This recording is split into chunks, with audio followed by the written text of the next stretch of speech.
So, yes, dito na kami sa Calabanga Port. Dagat na po ito. From Naga, sa sukat ko 13 kilometers from Naga City. So, Calabanga po ito. Yan po yung porto.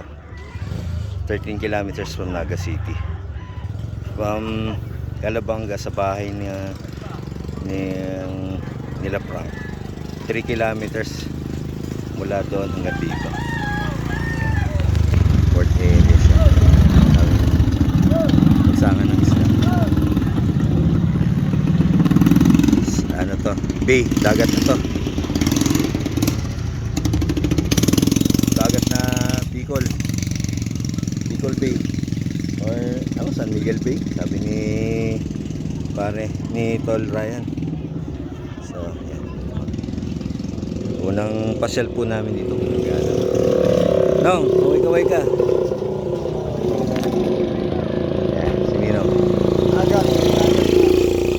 Kamusta pakiramdam? After 3 araw. Sakit sa puwet. Grabe. Ayan, 3 araw, 420 kilometers. Puro ahon. Puro ahon.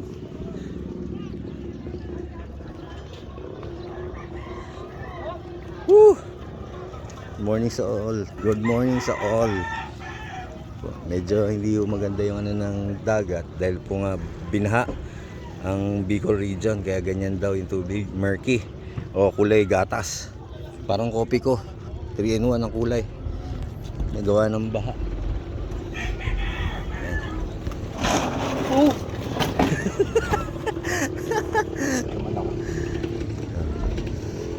So, hindi klaro tubig. Hindi ito advisable para paliguan kasi port area to eh.